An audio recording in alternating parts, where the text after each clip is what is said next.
ജന്മാദ്യസ്വേദോന്നയാദിതരതച്ചാർത്തേഷു വിഘ്നസ്വരാട്ട് തേനേ ബ്രഹ്മഹൃദായ ആദികവേ മുഖ്യന്തി യത്സൂരയ തേജോ വാരിമൃതാം യഥാവിനിമയോ യത്ര ഗോമുഷാധാംനാ സേന സദാ നിരസ്തകുഹകം സത്യം പരം ധീമഹി. നമസ്കാരം. സനാതന ധർമ്മസംഹിതകളിലെ വിജ്ഞാനശകലങ്ങൾ പങ്കുവയ്ക്കാനുള്ള ചാനലായ നാദശ്രീയിലേക്ക് എല്ലാവർക്കും സ്വാഗതം. പേര് ചാനൽ സബ്സ്ക്രൈബ് ചെയ്യാനും ലൈക്ക് ചെയ്യാനും ഓർമ്മപ്പെടുത്തിക്കൊള്ളുന്നു. സബ്സ്ക്രൈബ് ചെയ്തവർക്ക് എല്ലാം നന്ദി രേഖപ്പെടുത്തിക്കൊള്ളുന്നു.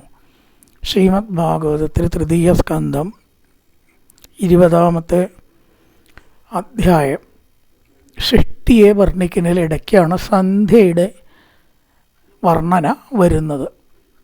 സന്ധ്യയുടെ സൗന്ദര്യം കണ്ട ഒരു സ്ത്രീയാണ് എന്ന് തെറ്റിദ്ധരിച്ച് അസുരന്മാർ ആ സന്ധ്യയോട് ചേരാൻ ആഗ്രഹിച്ചു. ഇതൊക്കെ ഉണ്ടാവില്ല എന്ന് വിചാരിക്കേണ്ട. സാഹിത്യത്തിലും ബാക്കി സംഗതികളിലൊക്കെ നമ്മൾ നോക്കിക്കഴിഞ്ഞാൽ എത്രയോ ഭാവനകൾ. നമ്മളൊക്കെ ചിലപ്പോൾ പല മനുഷ്യരും അസുരന്മാരായി മാറിയ സംഭവങ്ങളുണ്ട് എന്നർത്ഥം. പലതിനെയും കണ്ട് പ്രകൃതിയെ സ്ത്രീയായിട്ട് വർണ്ണിക്കാറില്ലേ കവികൾ? അവിടെ സന്ധ്യയെ വർണ്ണിച്ചു, അത്രയേ ഉള്ളൂ. സ്ത്രീയായിട്ട് കണ്ടു, അത്രയേ ഉള്ളൂ. അപ്പോൾ 37-ാമത്തെ ശ്ലോകം, ഇതി സായന്തനീം സന്ധ്യാം അസുരാഹ പ്രമദായതീം പ്രലോഭയന്തിം ജഗൃഹുർ മത്വാ മൂഢധിയ സ്ത്രീയം. മൂഢബുദ്ധി കൊണ്ട്, ശരിയില്ലാത്ത മായയിൽ മുങ്ങിയ ബുദ്ധി കൊണ്ട് സന്ധ്യയെ ഒരു സ്ത്രീയായി അവർ കണ്ടു, പാരവശ്യത്തിലാണ്ടു. പ്രകസ്യ ഭാവഗംഭീരം ജിഘ്രന്തി ആത്മാനമാത്മന കാന്ത്യാ സസർജ ഭഗവാൻ ഗന്ധർവ അപ്സരസാംഗണാൻ. ഭാവഗംഭീരം പ്രഹസ്യ, ഗംഭീര ഭാവത്തോടുകൂടി ചിരിച്ചിട്ട്, പ്രഹസ്യ ചിരിച്ചിട്ട്, ആത്മാന ആത്മാനം, ആത്മാവ് കൊണ്ട് ആത്മാവിനെ അറിയുന്നവരായിട്ട്, ചിക്രന്തിയും വാസനിക്കുക, മണക്കുക എന്നാണ് അർത്ഥം. ഇവിടെ അറിയാമെന്നെടുത്താൽ മതി. ആത്മാവിനെ ഇപ്പം മണക്കാനൊന്നും പറ്റില്ലല്ലോ, ആത്മാവിന് മണമില്ല. ഇപ്പം ചിക്രന്തി മീൻസ് ഇവിടെ അറിഞ്ഞിട്ട് നിർത്താൽ മതി. അന്തർദതേ മറഞ്ഞു, ഭഗവാൻ ബ്രഹ്മാവ് കാന്ത്യ സൗന്ദര്യം കൊണ്ട് ഗന്ധർവ അപ്സരസാംഗണാൻ, ഗന്ധർവന്മാരുടെയും അപ്സരസുകളുടെയും ഗണങ്ങളെ സൃഷ്ടിച്ചു. അവരെയാണ് പിന്നീട് സൃഷ്ടിച്ചത്. ഇപ്പം ഗംഭീരമായിട്ടുള്ള ഭാവത്തെ പ്രകാശിപ്പിക്കുന്ന വിധത്തിൽ ബ്രഹ്മാവ് സ്വദേഹത്തെ ഉപേക്ഷിച്ചു, സ്വദേഹത്തെ ആഘ്രാണിച്ച് മറഞ്ഞു എന്നർത്ഥം. പിന്നീട് ബ്രഹ്മാവ് എന്ത് സൃഷ്ടിച്ചു? ഗന്ധർവന്മാരുടെയും അപ്സരസുകളുടെയും ഗണങ്ങളെ സൃഷ്ടിച്ചു. കാന്ത്യ സസർജ ഭഗവാൻ, ഭംഗി കൊണ്ട് ബ്രഹ്മാവ് സസർജ, ഭഗവാൻ കാന്ത്യ സസർജ, ഭഗവാൻ കാന്തി കൊണ്ട് സൃഷ്ടിച്ചു. എന്തിനാ? ഗന്ധർവ അപ്സരസാംഗണ, അടുത്ത സൃഷ്ടി. സന്ധ്യ പറഞ്ഞു, അതിന് മുമ്പേയുള്ള കാര്യങ്ങളൊക്കെ പറഞ്ഞല്ലോ, പല സൃഷ്ടികളാണ്. സന്ധ്യയെ പറ്റിയിട്ടാണ് കുറേ അധികം പറഞ്ഞത്. പലരും സൃഷ്ടിച്ചു. രക്ഷസുകളെയൊക്കെ സൃഷ്ടിച്ചപ്പോൾ ബ്രഹ്മാവിനെ അവർ ഭക്ഷിക്കാൻ വന്നു. അയ്യോ, ബ്രഹ്മാവ് സൃഷ്ടികർത്താവണം, ഭക്ഷിക്കരുത് എന്ന് ചിലർ പറഞ്ഞു, ഭക്ഷിക്കണം അങ്ങനെയൊക്കെ പറഞ്ഞല്ലോ. പിന്നെ സൃഷ്ടിച്ചതാണ് സന്ധ്യ, പിന്നെ സൃഷ്ടിച്ചതാണ് ഗന്ധർവ അപ്സരസ്സുകൾ. വിശദജത്തനും ത്വാം കാന്തിമതിം പ്രിയാം തയേവ ചാതതു പ്രീത്യ വിശ്വാപസു പുരോഗമാ. കാന്തിമതിയും ശോഭയുള്ളതും പ്രിയാം പ്രിയപ്പെട്ടവളും ആയ താം തനും, ആ ശരീരത്തെയും, ഓരോ പ്രാവശ്യം സൃഷ്ടിക്കുമ്പോൾ ആ ശരീരത്തിനെ ഉപേക്ഷിക്കുകയാണ് അശുദ്ധായി എന്നുള്ള ഭാവത്തിൽ. പ്രിയാം പ്രിയപ്പെട്ടതുമായ എന്നർത്ഥം. പ്രിയപ്പെട്ടതുമായ ശരീരം, എല്ലാവർക്കും ശരീരം പ്രിയപ്പെട്ടതാണ്. ആർക്കാ ശരീരം പ്രിയപ്പെട്ടതല്ലാത്തത്? മാവിൻ്റെ ശരീരം, നമുക്ക് നമ്മുടെ ശരീരം, ജീവികൾക്ക് ജീവിയുടെ ശരീരം, ദേഹികൾക്ക് ഏറ്റവും പ്രിയം ദേഹം. ഓർക്കണം, ശരീരത്തെ കഴിച്ചിട്ട് എത്ര ബാക്കി ഏതിനുള്ളൂ ഇഷ്ടം? സ്വന്തം ശരീരത്തെ കഴിച്ചിട്ട് ബാക്കി ഏതിനെയും ഇഷ്ടമുള്ളൂ. അപ്പോൾ ആ പ്രിയാം ഇഷ്ടപ്പെട്ടതായ ശരീരത്തെ ഉപേക്ഷിച്ചു. ജ്യോത്സ്നാം താം, പിന്നെ ചന്ദ്രികയായ അതിനെ, നിലാവിനെ വിശ്വാവസു മുതലായവർ തന്നെ സ്വീകരിച്ചു. ആ ഉപേക്ഷിക്കപ്പെട്ടതായിട്ടുള്ള ശരീരം നിലാവിൻ്റെ രൂപത്തിൽ പ്രഭയുള്ളതായി തീരുകയും അതിനെ വിശ്വാവസു മുതലായിട്ടവർ സ്വീകരിക്കുകയും ചെയ്തു. ഉപേക്ഷിക്കപ്പെട്ട ശരീരം ഒരു നിലാവിൻ്റെ പോലെയായി, പ്രകാശം ബ്രഹ്മാവിൻ്റെ ആയതുകൊണ്ടേ. നമ്മുടെയൊക്കെ ശരീരം ഉപേക്ഷിച്ച പ്രകാശാത്മകമല്ല ചെയ്യുക, കേടുവന്ന് തമോ ഗുണപ്രധാനമായിട്ട് നശിക്കുകയാണ് ചെയ്യുക. ബ്രഹ്മാവിൻ്റെ ആയതുകൊണ്ട് പ്രകാശിച്ചു, അത് വിശ്വാവസു മുതലായിട്ടുള്ളവർ സ്വീകരിക്കുകയും ചെയ്തു. തൃട്ടാഭൂതപിശാചാംശ ഭഗവാൻ ആത്മതന്ത്രിണ ദിഗ്വാസസോ മുക്തകേശാൻ വീക്ഷജാമീലെ ദൃശവും. ഓരോ പ്രാവശ്യം തെറ്റിക്കുമ്പോഴും അശുദ്ധിയിൽ നിന്ന് രക്ഷപ്പെടാനാണ് ബ്രഹ്മാവ് ശരീരം ഉപേക്ഷിക്കുന്നതെന്ന് ഓർക്കണം. ഭഗവാൻ എന്ന് പറഞ്ഞൊക്കെ ബ്രഹ്മാവാണ്. ഇവിടേക്ക ഭഗവാൻ ആത്മതന്ത്രിണ, തൻ്റെ അലസത കൊണ്ട്, അലസമനോഭാവം കൊണ്ട് ഭൂതപിശാചാൻ സൃഷ്ടുവ, ഭൂതപിശാചികളെയാണ് പിന്നെ സൃഷ്ടിച്ചത്. അവർക്കെന്താ പ്രത്യേകത? വസ്ത്രം ഇല്ലാത്തവരായിരുന്നു. ജനിക്കുമ്പോൾ ആർക്കും വസ്ത്രം ഉണ്ടാവില്ലയോ? ജനിക്കുമ്പോൾ ആർക്കും വസ്ത്രമൊന്നും ഉണ്ടാവില്ല. ഇവിടെ വസ്ത്രം ധരിച്ചിട്ടുണ്ടാവില്ല. വീണ്ടും ദിഗ്വാസസ, വാസസ വസ്ത്രം, ദിക്കുകളെ വസ്ത്രമാക്കിയവർ. വേറെ ഒന്നുമില്ല, ടെക്സ്റ്റൈൽസിലേക്ക് പോകേണ്ട ആവശ്യമില്ല എന്നർത്ഥം. കല്യാണിലേക്കും ശോഭ ടെക്സ്റ്റൈൽസിലേക്കും ഒന്നും പോകണ്ട. അവർക്ക് ദിഗ്വാസസ, ദിക്കുകളെ വസ്ത്രമാക്കിയവരും മുക്തകേശാൻ, തലമുടി അഴിഞ്ഞു കിടക്കുന്നവരും ആയിരുന്നു. അപ്പം അവരെ കണ്ടിട്ട് ബ്രഹ്മാവ് കണ്ണടച്ചു. ആകെപ്പാടെ സുഖമുള്ള വേഷമല്ല, ഒന്നാമത് വസ്ത്രമില്ല, രണ്ടാമത് തലമുടി കെട്ടാതെ അഴിച്ചിടുക, ആകെപ്പാടെ കൂടിയൊരു സുഖമില്ലാത്ത രൂപം. കണ്ണടച്ചു. ഈ സൃഷ്ടിയും ശരിയായില്ല, കാണാൻ വയ്യ, എന്നിട്ടാണ് കണ്ണടച്ചത്. ഇപ്പോഴാണ് കണ്ണടയ്ക്കുക, കാണാൻ വയ്യാണ്ടാകുമ്പോൾ. കാണേണ്ട തൃപ്തിയില്ലാത്തപ്പോഴാണ് നമ്മൾ കണ്ണടയ്ക്കുക. സൃഷ്ടാഭൂത പിശാചാംശ ഭഗവാൻ ബ്രഹ്മാവ് ആത്മതന്ത്രിണ ദിഗ്വാസസോ മുക്തകേശാൻ, വസ്ത്രമില്ലാത്തവരും തലമുടി കഴിഞ്ഞവരുമായി അവരെ കണ്ട് അറിഞ്ഞിട്ട് എന്ത് ചെയ്തു? ആമീലയർ ദിശവും അമീലയർ കണ്ണടച്ചു. പിന്നെന്തുണ്ടായി? ജഗൃഗു തത് വിതൃട്ടാം താൻ ജൃംഭണാഖ്യാന്തനും പ്രഭോ നിദ്രാമിന്ദ്രിയ വിക്ലേദോയാബോധേഷു ദൃശ്യതേ. തത് വിസൃഷ്ടാം, അവരാൽ ഉപേക്ഷിക്കപ്പെട്ട പ്രഭോ സർവസമർത്ഥനായ ബ്രഹ്മാവിൻ്റെ ജൃംഭതാഖ്യാൻ താം തനും, കോട്ടുവായയിൽ നിന്ന്, ജൃംഭണം കോട്ടായ,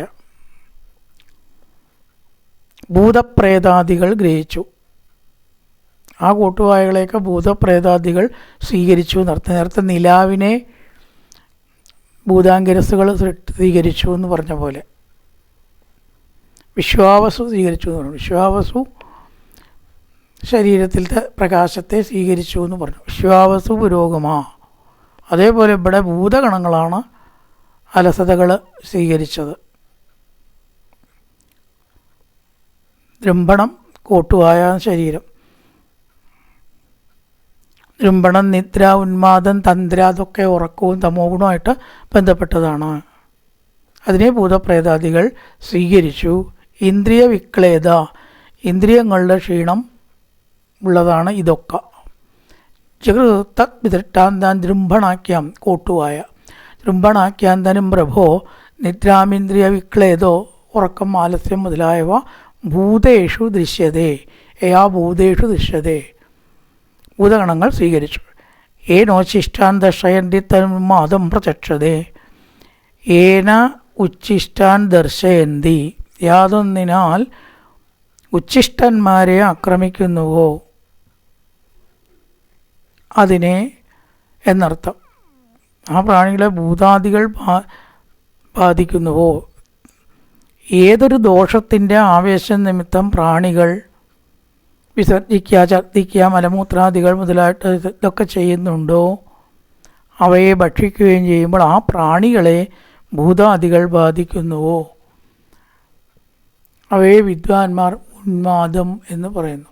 ഉന്മാദം എന്നുള്ള ധാതുകോപം നിമിത്തം ഉണ്ടാകുന്ന രോഗത്തിനാണ് ഉന്മാദം എന്ന് പറയുക. അപ്പം അത് ഭൂതപിശാചുക്കൾ സ്വീകരിച്ചു. ഒക്കെ സൃഷ്ടി ഓരോ ഭാവങ്ങൾ പറയാത്രേ ഉള്ളൂ. ഊർജസ്വന്തം മന്യമാന ആത്മാനം ഭഗവാനജ സാധ്യാൻ ഗണാം പിതൃഗണാം പരോക്ഷേണ അസജ പ്രഭു. സാധ്യന്മാരെ പിതൃക്കളെ മുതലായിട്ടതിനെയാണ് പിന്നെ സൃഷ്ടിച്ചത്. ഐശ്വര്യപൂർണനും സമർത്ഥനും ആയിട്ടുള്ള ബ്രഹ്മദേവൻ ഭൂതപ്രേത പിശാചുക്കളെ സൃഷ്ടിച്ചത് കണ്ട് തൃപ്തി വരാതെ പിന്നീട് കുറച്ച് നല്ല സൃഷ്ടിയാണ് ഉണ്ടായത്.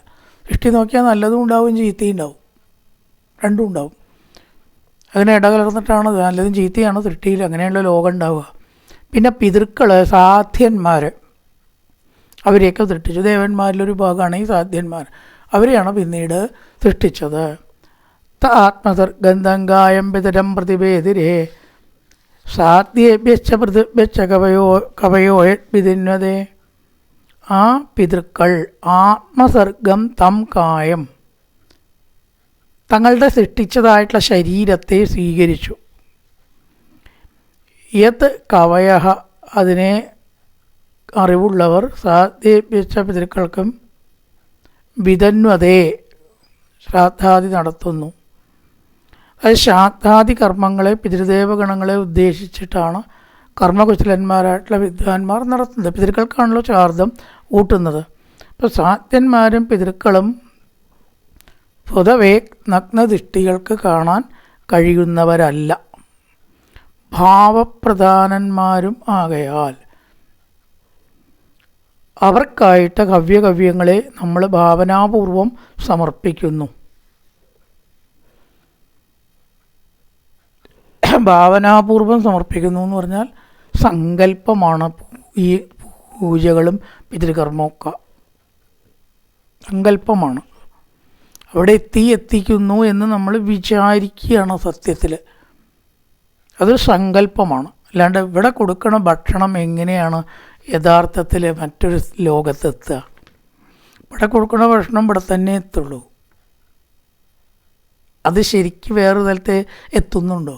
നമ്മുടെ കഴിഞ്ഞാൽ കുറേ കഴിച്ചതായിട്ട് കാണുകയും ചെയ്യണ്ടേ? യുക്തിപ്രകാരം അനങ്ങണില്ല. അത് നമ്മൾ പൂജിക്കുമ്പോൾ നേദ്യത്തിലും ഭഗവാൻ കഴിക്കുന്നുണ്ടോ ചോദിച്ചാൽ സാധാരണ നിലയ്ക്ക് കഴിക്കണില്ല. കഴിച്ചു എന്ന് നമ്മൾ സങ്കല്പിക്കുകയാണ്. കഴിച്ചാൽ അതിൽ കുറയില്ലേ? അപ്പോൾ സങ്കല്പങ്ങളൊക്കെ ഭാവനാപൂർവമാണ് ഈ പൂജ പിതൃക്കളതൊക്കെ. പക്ഷേ ആ ഭാവന നല്ലത് കാര്യത്തിനാണ്, നമുക്കതൊരു പ്രയോജനം ഉണ്ടാകുന്നത് മാത്രം. സാധ്യേ പിച്ച കവയോ വിധന്നതേ. അവയെ നമ്മൾ ഹവ്യകവ്യാദികൾ, കവ്യം പിതൃക്കൾക്ക് കൊടുക്കുന്നതിനെ കവ്യം എന്ന് പറയും, ദേവന്മാർക്ക് കൊടുക്കുന്നത് ഹവ്യം എന്ന് പറയും. അങ്ങനെ കൊടുക്കുന്നു. സിദ്ധാൻ വിദ്യാധരാംശ്ചൈവ വിദ്യാധരാംശ്ചൈവ തിരോധാനേന സ്വസൃജത്തെ തേഭ്യോ ദദാത്തമാത്മാനം അന്തർദാനാഖ്യം അത്ഭുതം. സ അവൻ സിദ്ധന്മാരെയും വിദ്യാധരന്മാരെയും തിരോധാനേന കൂടെ സൃഷ്ടിച്ചു. കാരണം പുറത്തേക്ക് കാണാൻ കഴിയില്ല, അതാണ് മറവോടുകൂടി സൃഷ്ടിച്ചു എന്ന് പറയുന്നത്. അന്തർദാനാഖ്യം, അന്തർദാനം ചെയ്യാൻ അവർക്ക് കഴിയും എന്ന് പേരോട് കൂടിയ ശരീരമാണ് അവർക്കുള്ളത്. നമ്മുടെ ശരീരം കൊണ്ട് നമുക്ക് അന്തർദാനം ചെയ്യാൻ പറ്റില്ല. പിതൃക്കൾക്കും സാധ്യന്മാർക്കും അവരുടെ ശരീരത്തെ മറയ്ക്കാൻ സാധിക്കും, അന്തർദാനം ചെയ്യാൻ പറ്റും. ആ ഒരു കഴിവ് ബ്രഹ്മദേവൻ സാധ്യന്മാർക്കും പിതൃക്കൾക്കും മറ്റും കൊടുത്തു. സിദ്ധാൻ വിദ്യാധരാൻ അവർക്കൊക്കെ. സിദ്ധാൻ വിദ്യാധരാം ചെയ്വ തിരോധാനേന സോസൃജൻ. തിരോധാനേന എന്ന കഴിവുള്ള ശരീരത്തെയാണ് അവർക്ക് കൊടുത്തത്. വേണമെന്ന് വിചാരിച്ചാൽ അവർക്കും മറയാൻ പറ്റും, മറ്റുള്ളവർക്ക് കാണാതെ കണ്ണപ്പെടാതെ. തേഭ്യോടദാത്തമാത്മാനം അന്തർദാനാഖ്യം അത്ഭുതം. സ കിന്നരാൻ കിംപുരുഷാം പ്രത്യാത്മേനാസജ പ്രഭു മാനയന്നാത്മനാത്മാനമാത്മാഭാസം വിലോകയൻ. ആത്മാഭാസം സ്വശരീരപ്രതിബിംബത്തെ, ആഭാസം എന്ന് പറഞ്ഞാൽ പ്രതിബിംബത്തെ, വിലോകയൻ നോക്കുന്നതായിട്ടുള്ള ബ്രഹ്മാവ്, ആത്മാനം ആത്മാവിനെ, ആത്മന ആത്മാവ് കൊണ്ട് മാനിക്കുന്നവനായിട്ട്. ഇതൊക്കെ ഒന്ന് തന്നെയാണ് ആവർത്തിച്ച് പറയുന്നത്. ആത്മാവിനെ ആത്മാവ് കൊണ്ട് അറിഞ്ഞ്, ആത്മാവിനെ ആത്മാവ് കൊണ്ടേ അറിയാൻ പറ്റൂ. രസം നാവ് കൊണ്ട് അറിയാം, ശ്രവണം ചെവിയുണ്ടാവാം, സ്പർശം ത്വക്കുകൊണ്ടാവാം. പക്ഷേ ആത്മാവിനെയോ ഈ പറഞ്ഞതുകൊണ്ട് ഒന്നും അറിയാൻ പറ്റില്ല. ആത്മാവിനെ ആത്മാവ് കൊണ്ട് ആത്മാനം പ്രത്യാത്മേന പ്രതിബിംബമാകുന്ന ഉപാധി കൊണ്ട് സർവത്തിനും സമർത്ഥനായ അവൻ പ്രഭു പ്രഭു കിന്നരാൻ കിംപുരുഷാൻ അസൃജത്തെ, കിന്നരന്മാരെയും കിംപുരുഷന്മാരെയും സൃഷ്ടിച്ചു. പിന്നീട് കിന്നരന്മാരെയും കിംപുരുഷന്മാരെയും സൃഷ്ടിച്ചു. തേ ദുത്തജഗൃഗൂരൂപൻ രക്തം മറ്റ് പരമേട്ടിന പിതിനീഭൂയകായൻ ദത്തമേവ ഓഷധി കർമ്മഭി. പരമേഷ്ടിന ബ്രഹ്മാവിനാൽ, പരമേഷ്ടിന തെക്തം ബ്രഹ്മാവിനാൽ ഉപേക്ഷിക്കപ്പെട്ട തത് രൂപത്തെ, ഓരോന്നും ഉണ്ടാക്കി ഉപേക്ഷിക്കുക, അതാണ്. ആ കിന്നരന്മാരെയും കിംപുരുഷന്മാരെയും ഉപേക്ഷിച്ചിട്ട് കർമ്മഭി കർമ്മങ്ങളെ കൊണ്ട് മിഥുനീഭൂയ ഭാര്യമാരോടുകൂടിയ പാട്ടുപാടുന്നവരായി തീർന്നു. പ്രതിബിംബ രൂപത്തെ കിന്നരന്മാർ സ്വീകരിച്ചു. ഓരോന്നും തെറ്റിച്ചു, അതിനെ ഉപേക്ഷിച്ചു, അതിനെ ഓരോരുത്തർ സ്വീകരിച്ച് പത്നിമാരോടുകൂടി അവർ ഭവിച്ചു എന്നർത്ഥം. ദേഹേന വൈഭോഗവത ശയാനോ ബഹുചിന്തയ സർഗേനുപജിതേ ക്രോധാത് ഉസ്സസർജഹ തദ്ബഭൂ. സർഗേ സൃഷ്ടി, അനുപജിതേ അഭിവൃദ്ധിപ്പെട്ടപ്പോൾ,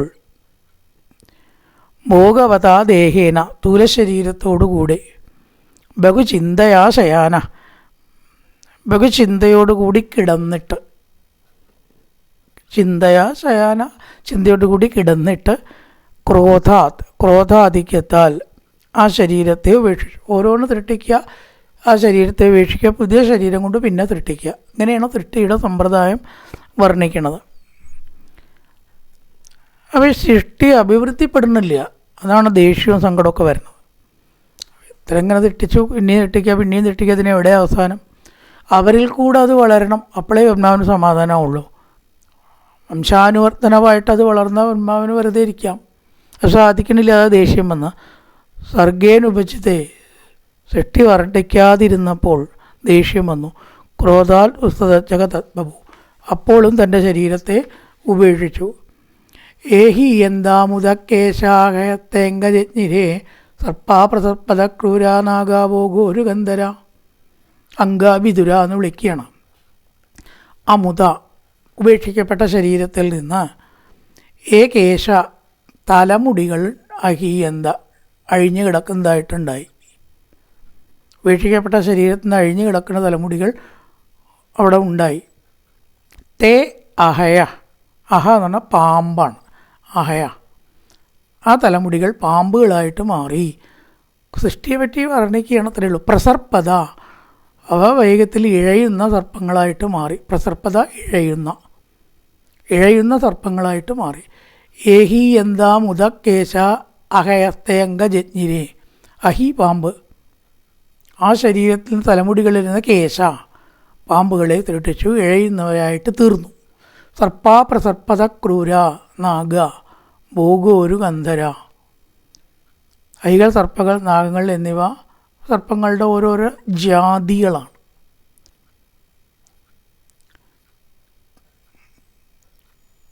ഇപ്പോൾ ഭോഗോരു ഗന്ധര, തടിച്ച കഴുത്തുള്ളതും പടം ഉള്ളതിന് പൊതുവേ കഴുത്ത് വണ്ണം കൂടുന്ന പറയുക. പടമുള്ളവയൊക്കെ ആയിട്ടൊക്കെ മാറി. സ ആത്മാനം മന്യമാന കഥകൃത്യമിവാത്മഭൂ തഥാ മനുൻ തതജ്ഞാൻ്റെ വനതാ ലോകഭാവന. ഇനി ആ ശരീരത്തെ ഉപേക്ഷിക്കും ഓരോ തെട്ടിക്ക് ശേഷം. സ ആത്മഭൂ, ആ ബ്രഹ്മാവ്, ആത്മാനം മന്യമാന കൃതകൃത്യ, ഒരുവിധം കൃതകൃത്യനായി എന്ന് വിചാരിക്കുന്നവനായി ഭവിച്ചു. പക്ഷെ മുഴുവനായില്ല. അപ്പം ശരിയായി ഉണ്ടാവണം എന്നാണ് വിചാരം മാത്രമേ ഉണ്ടായുള്ളൂ. വീണ്ടും വീണ്ടും ശ്രമിക്കുകയാണ്. തഥാ അന്തേ മനസ ലോകഭാവനാൻ, ലോകരക്ഷയ്ക്ക് മതിയായിട്ടുള്ള സത്വശുദ്ധിയുള്ള മനുക്കളെ പിന്നെ സൃഷ്ടിച്ചു. 14 മനുക്കളാണ് ഭാഗവതത്തിലുള്ളത്. 13ഉം 14ഉം അധ്യായത്തിലെ അഷ്ടമസ്കന്ധത്തിൽ പറയണതാണ്. അഷ്ടമസ്കന്ധത്തിൽ ആ മനുക്കളുടെ കാലത്തുണ്ടായ സംഭവങ്ങളാണ് ഭാഗവതത്തിലെ മന്വന്തരങ്ങൾ. ഗജേന്ദ്രമോക്ഷം മുതൽ മത്സ്യാവതാരം വരെയുള്ള കഥ മന്വന്തര വർണ്ണനയിൽപ്പെട്ട കഥകളാണ്. 24 അധ്യായം. തുടക്കം എവിടുന്നാന്ന് ചോദിച്ചാൽ ഗജേന്ദ്രമോക്ഷത്തു നിന്നാണ്. അവസാനം എവിടെ വെച്ചാൽ മത്സ്യാവതാരം. അതുകൂടി അഷ്ടമസ്കന്ധം കഴിയുക. 24 അധ്യായം. അപ്പോൾ ബ്രഹ്മാവ് പിന്നീട് ലോകരക്ഷയ്ക്കായിക്കൊണ്ട് മനുക്കളെ സൃഷ്ടിച്ചു. സർപ്പങ്ങളെ സൃഷ്ടിച്ച് ശരീരം ഉപേക്ഷിച്ചതിന് ശേഷം മനുക്കളെ സൃഷ്ടിച്ചു. സാത്വികന്മാരായിരുന്നു. തേഭ്യസ്തോത്യാസൃജത് സ്വീയം പരം പുരുഷമാത്മവാൻ താം ദൃഷ്ടായേ പുരാ സൃഷ്ട പ്രശംസു പ്രജാപതി. അതിനെ ബ്രഹ്മാവ് പ്രശംസിച്ചു എന്ന് പറയണം. ആത്മവാൻ ഈശ്വരനായ ബ്രഹ്മാവ് തേഭ്യ അവയ്ക്കായിക്കൊണ്ട് സ്വീയം പുരുഷം പരം തൻ്റെ പുരുഷാകൃതിയെ കൊടുത്തു. പുരാ ഏ സൃഷ്ടാഹ മുമ്പേ യാതൊരുത്തർ സൃഷ്ടിക്കപ്പെട്ടുവോ അവർ താം ദൃഷ്ട അവരെ കണ്ടിട്ട് പ്രജാപതിയെ പുകഴ്ത്തി. ഇവരൊക്കെ പുരുഷന്മാരായിട്ട് തീർന്നു. സകല ജീവരാശികളുടെയും സൃഷ്ടാവായിട്ട ബ്രഹ്മാവ് മനുക്കൾക്ക് പുരുഷാകൃതിയെ നൽകി. മനുക്കളൊക്കെ പുരുഷന്മാരായി തീരട്ടെ എന്ന് ബ്രഹ്മാവ് വിചാരിച്ചു, സങ്കല്പിച്ചു. അത് നടക്കുകയും ചെയ്തു. അതോടുകൂടിയിട്ട് മനുക്കൾ സന്തോഷമായി. പുരുഷന്മാരുടെ രൂപം ഞങ്ങൾക്ക് തന്നത് സന്തോഷമായി എന്ന് പറഞ്ഞ് മനുക്കൾ സന്തോഷിച്ചു. അവർക്കത് ഇഷ്ടത്തോടുകൂടി സ്വീകരിച്ചു. അഹോ ഏതത് ജഗത്രട്ടത്തുകൃതം ബദതേഗതം പ്രതിഷ്ഠിതാ ക്രിയാ യസ്മിൻ സാഗമന്നമദാമഹേ. ജഗത് സൃഷ്ട ബ്രഹ്മാവേ സംബോധനയാണ്. ഹേ ബ്രഹ്മാവേ, ജഗത് സൃഷ്ടാവേ, തേ കൃതം ഏതത് ഈ ചെയ്ത അങ്ങയുടെ പ്രവൃത്തി സുകൃതം നന്നായി. പുരുഷരൂപത്തിൽ ഞങ്ങളെ സൃഷ്ടിച്ചത് നന്നായി. അഹോ ബദ യസ്മിൻ ക്രിയാപ്രതിഷ്ഠിത എന്ന് പറഞ്ഞാൽ ക്രിയകൾ ഉണ്ടായി. അതുകൊണ്ട് തീർച്ചയായിട്ടും ഈ ലോകത്തിൽ സാധാരണ കർമ്മങ്ങൾ ഉണ്ടാവും. പുരുഷ ശരീരത്തോടു കൂടി ചേർന്നിട്ട് അങ്ങയാൽ സൃഷ്ടിക്കപ്പെട്ട അന്നം ഞങ്ങൾ ഭക്ഷിച്ചു കൊള്ളാം. നിലനിൽക്കണമെങ്കിൽ ആദ്യം ഭക്ഷണം വേണം. അത് ഞങ്ങൾ സ്വീകരിച്ചു കൊള്ളാം. യാഗാദി കർമ്മങ്ങളാൽ ചേർന്ന് ഞങ്ങൾ ഭോഗം അനുഭവിച്ചോളാം. മനുക്കളുടെ സൃഷ്ടി സൽക്കർമ്മങ്ങൾക്ക് കാരണമാവുകയും തുടർന്ന് ലോകത്തിൽ സൃഷ്ടിയുണ്ടായി എല്ലാവർക്കും അന്നം ലഭിക്കുകയും ചെയ്തു. ചുരുക്കം അഹോ ഏതത് ജഗത്തിട്ടകൃതം പദതേ കൃതം. ഇത് നല്ല കാര്യമായി, സുകൃതമായി. പ്രതിഷ്ഠിത ക്രിയാ യസ്മിൻ സാഗമന്നമദാമഹേ. ഇവരാൽ ചെയ്യപ്പെട്ട യാഗാദി കർമ്മങ്ങളിൽ നിന്ന് ലോകത്തിൽ ഉണ്ടാകുന്ന അന്നം ഞങ്ങൾ ഭക്ഷിച്ച വംശം നിലനിർത്തിക്കൊള്ളാം. തപസാ വിദ്യയായുക്തോ യോഗേന സുസമാധിന ഋഷീകേശാഭിമതാ പ്രജ. തപസ ജ്ഞാനരൂപമായ തപസ്സോടും വിദ്യയോടും തപസാ വിദ്യ തപസ്സിനോടും വിദ്യയോടും സുസമാധിന സമാധിയോടും. തപസ് വിദ്യ സമാധി ഇതൊക്കെ നല്ല കാര്യങ്ങളാണ്. യുക്ത യോജിച്ചിട്ട്. ഋഷീകേശ ഭഗവാൻ. ഋഷികേശം എന്ന് പറഞ്ഞാൽ ഭഗവാന്റെ രൂപം, വേറൊരു പേരാണ്. ഇന്ദ്രിയങ്ങളെ നിയന്ത്രിക്കുന്ന ഭഗവാൻ. ഋഷി വേദങ്ങളെ കണ്ടവനുമായ ബ്രഹ്മാവ്. ഇവിടെ ഋഷി ബ്രഹ്മാവ് എന്ന് പറയാൻ കാരണം എന്താ? ഋഷി എന്ന് പറഞ്ഞാൽ വേദങ്ങളെ അറിയുന്നവെന്നാണ്. അഭിമത തനിക്ക് സമ്മതന്മാരും പ്രജാസന്താനങ്ങളും ആയ ഋഷിമാരെ സൃഷ്ടിച്ചു. പിന്നീട് ബ്രഹ്മദേവൻ ഋഷികളെ സൃഷ്ടിച്ചു എന്ന് ചുരുക്കം. തപസ്സുകൊണ്ടും വിദ്യ കൊണ്ടും സമാധി കൊണ്ടും യുക്തമായ ബ്രഹ്മാവ് എന്ന് പറഞ്ഞാൽ എന്താണ്? തപസ്സിൻ്റെ, വിദ്യയുടെ, യോഗം കൊണ്ട് സമാധിയുടെ ഒക്കെ മൂർത്തിയായിട്ടാണ് ബ്രഹ്മാവിനെ പറയുക. ബാക്കി വിശേഷണമാണ് അതെല്ലാം.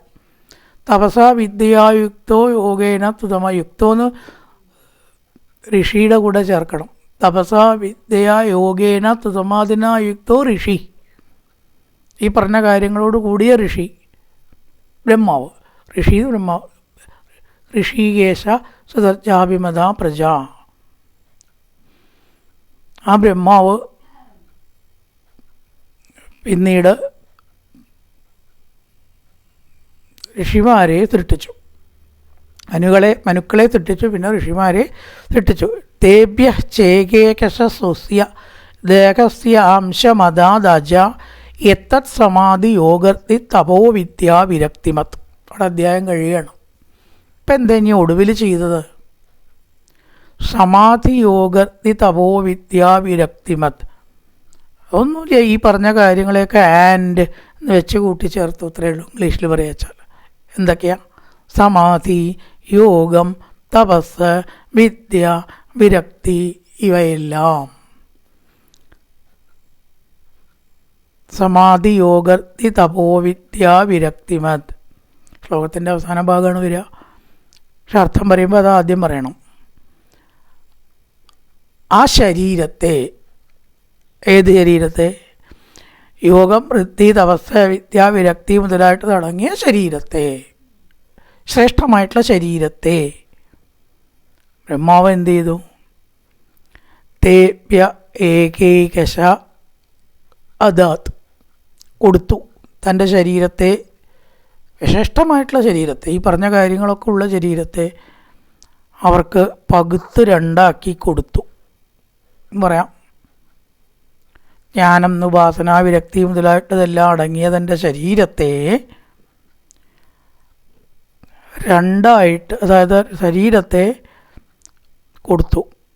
ചിലർ ഭക്തന്മാരായിട്ട് ഭവിച്ചു, വേറെ ചിലർ യോഗികളായിട്ട് ഭവിച്ചു. അങ്ങനെ തൻ്റെ ശരീരത്തെ കൊടുത്തതോട് കൂട്ടി ഇതൊക്കെ അടങ്ങിയിട്ടുള്ള സൃഷ്ടിയാണ് ഉണ്ടായത്. പിന്നീടുണ്ടായ സൃഷ്ടി സമാധി, യോഗം, തപസ്, വിദ്യ മുതലായിട്ടൊക്കെ ശരീരമെടുത്ത നല്ല സൃഷ്ടികൾ ആയിരുന്നു. അങ്ങനെ ഓരോന്നായിട്ട് സൃഷ്ടിച്ചു. തൻ്റെ ശരീരത്തെ അവസാനം രണ്ടായിട്ടാണ് ഭാഗിച്ചു, പുരുഷനായിട്ടും സ്ത്രീയായിട്ടും. പിന്നെ അവയിൽ കൂടെയാണ് ഇന്ന് ലോകത്തിലുള്ള സൃഷ്ടി നടന്നത് എന്നും പറഞ്ഞാണ് തുടരുന്നത്. ഇവിടെ അധ്യായം അവസാനിക്കുകയാണ്. പാരായണം അടുത്ത ദിവസം നോക്കാം.